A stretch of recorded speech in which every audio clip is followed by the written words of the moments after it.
Buenos días, profesor. En este video le vamos a explicar la solución del parcial. Vamos a iniciar con el ejercicio número 3, donde tenemos las entradas, que sería N1, donde tenemos C2H4 y el ejercicio nos dice que se van a consumir 100 moles. Tendríamos el flujo número 1, también tenemos el agua y aquí tenemos el reactor, donde nos sale el monoglicol, el diglicol, el triglicol y el agua. Para el monoglicol nos salen 10 moles, para el glicol 30 moles y para el triglicol 10 moles. Bueno, continuando con el ejercicio, realizamos la tabla de grados de libertad donde el número de variables independientes, pues tenemos 6 flujos y tenemos 3 velocidades de reacción para un total de número de variables independientes de 9. Bueno, para el número de variables básicas tenemos un total de 5, el número de flujos conocidos 4, el número de composiciones independientes 0, el número de relaciones conocidas 0. Continuando con el grados de libertad sería 9 menos 5 menos 4 es un total de 0. Bueno, para continuar con el ejercicio nosotros verificamos el balance de las ecuaciones y de las reacciones. En este caso se comprueba que está balanceado y ya podemos determinar la velocidad de reacción. Bueno, primero que todo vamos a continuar con el rendimiento del óxido de etileno al diglicol, donde primero que todo planteamos el balance del diglicol a partir del óxido, donde no nos entra nada de diglicol, donde se forma en la segunda reacción y se nos consume en la tercera reacción, como tenemos acá. Aquí debería ser un 0, no nos entra nada, se nos forma en R2 y menos R3. Bueno, continuando, suponemos que la tercera reacción no se llevaría a cabo debido a que se busca un rendimiento ideal que no se consuma, por lo tanto, en este caso R3 sería igual a 0 y ya tendríamos el RP real que sería de 30 que nos otorga el ejercicio. Bueno, después continuamos con el balance del monoglicol teórico, que no nos entra nada de monoglicol, donde se forma en la primera reacción y se consume en la segunda reacción. Como tenemos acá, no nos entra nada, se forma en la primera y se consume en la segunda.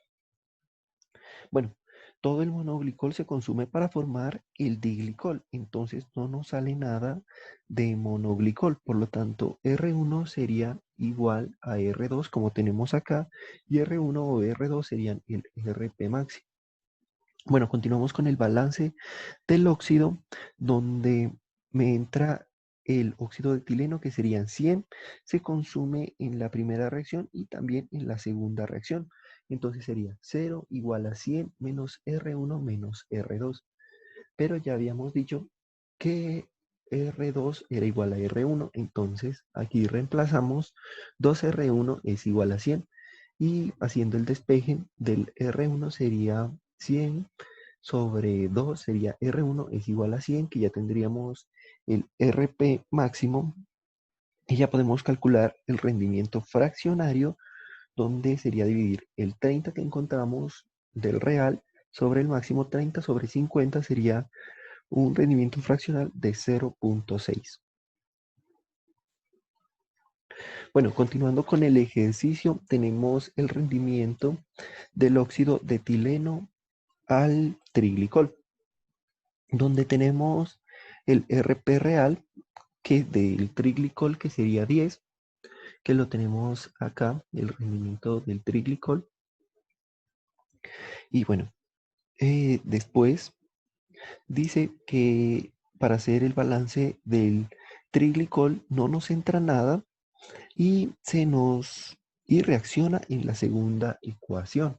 Aquí no nos entra nada y se reacciona en la tercera ecuación. Bueno, continuamos con el ejercicio y hacemos el balance del monoglicol, donde no nos sale nada de monoglicol y no me entra nada. Entonces tendríamos que 0 es igual a 0 más R1 menos R2. Aquí haciendo el balance y el despeje tendríamos que R1 es igual a R2. Bueno, donde se forma en R1 y se consume en R2. Bueno, aquí continuamos con el balance del diglicol, donde no nos entra nada de diglicol y se forma en R2 y se consume en R3. Aquí, como podemos ver, tenemos 0 igual, no nos entra nada, se forma en R2 y se consume en R3. Hacemos lo mismo, balanceamos, despejamos y tenemos que R2 es igual a R3. Y bueno, continuamos con el balance del óxido, donde no nos sale nada de óxido, sale 100, donde no nos entra nada del óxido, pero nos salen 100 del óxido que tenemos, se consume en R1, también se consume en R2 y también se consume en R3. Entonces 100 menos R1 menos R2 menos R3. Pero con los cálculos que habíamos realizado anteriormente, R1 era igual a R2 y R2 era igual a R3. Entonces simplemente reemplazamos por 3R1. Entonces sería 0 es igual a 100 menos 3R1. Entonces despejamos R1 que sería 100 sobre 3, que R1 sería igual a 33.33, que sería el RP máximo. Bueno, ya podemos determinar de esta manera el rendimiento fraccional, que el primero, como ya lo habíamos encontrado, era de 10 y el RP máximo, que es de 33.33, al hacer la división, tenemos un rendimiento fraccional de 0,3. Bueno, y por último, tenemos el rendimiento del monoglicol. Bueno, iniciamos donde no nos entra nada de monoglicol, pero se forma en la primera ecuación. Entonces sería igual a 0 igual a R1, como lo tenemos acá. Entonces R1 sería igual al RP. Bueno, continuamos con el ejercicio y procedemos con el balance del etileno, o del balance del óxido de etileno, ya que podemos hacer con las ecuaciones las suposiciones. Bueno, el óxido de etileno es igual al que se me forma en R1. Para que no se gaste el óxido de etileno, tenemos que R2 y R3 son iguales a 0. Entonces, por lo tanto, R2 y R3 no nos van a participar en este balance.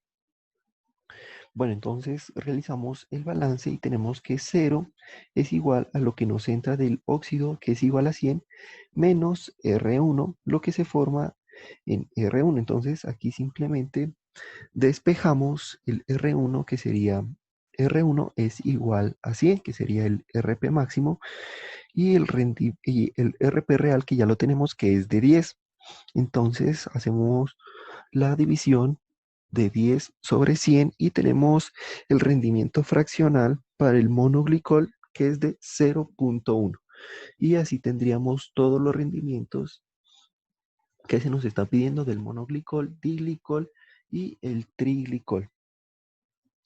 Bueno, para dar solución al ejercicio 3,3, nosotros primero que todo planteamos el ejercicio, planteamos la ecuación que se nos otorgaba para de esta manera mirar la ecuación, mirar sus coeficientes estequiométricos y realizar la primera solución del punto A, que se nos pide encontrar el reactivo límite. Bueno, para desarrollar esto, el ejercicio nos otorga unos porcentajes. Por ejemplo, para el etanol nos da un porcentaje del 20%, para el cromato un 20% y para el ácido sulfúrico se supone el 60%.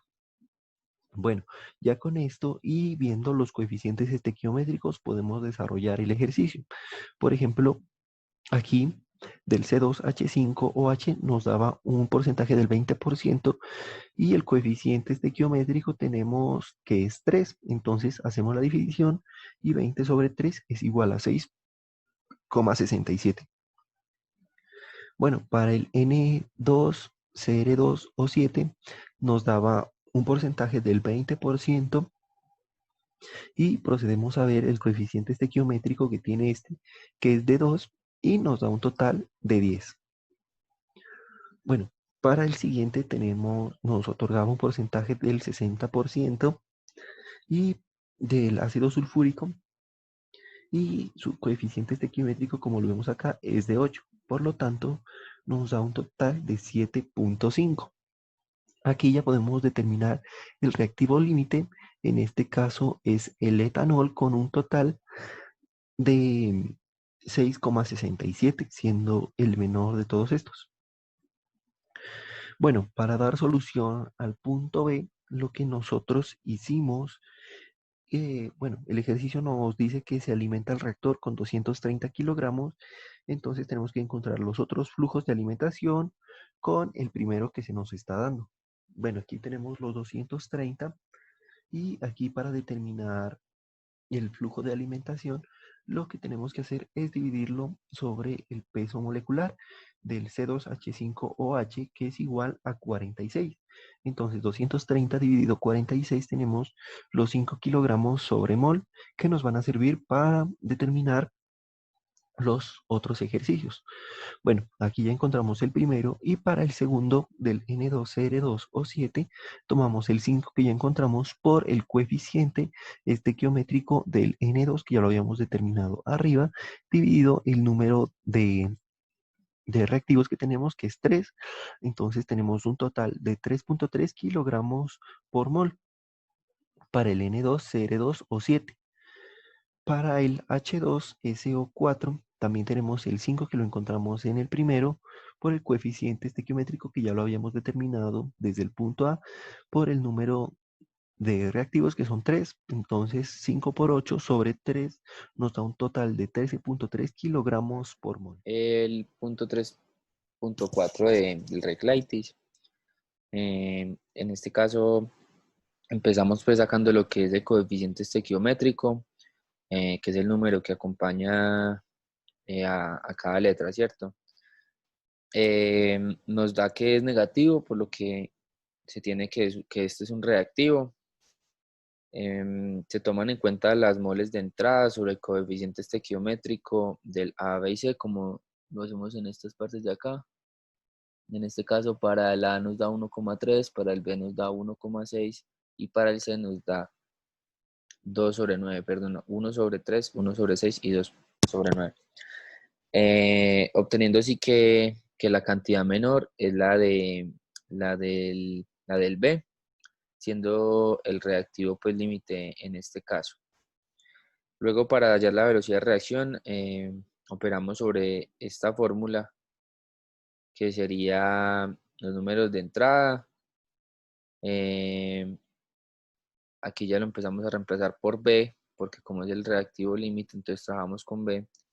Esto nos da que es 1/3 por 0.5 sobre 2. Esto nos da que es 1 sobre 12 molar. Luego hacemos el número de salida, dando así pues que multiplicamos 2 por este resultado de acá y esto nos da 1,6, obteniendo pues que el mismo resultado del número de entrada de B. Se toma el 1/3 porque es el número de compuestos que nos da el enunciado. Se puede hacer también de 1 más 1 más 1, pero en este caso quisimos trabajar con lo que es de 1/3 y así se le da pues la solución al ejercicio 3.4 del Reclaitis.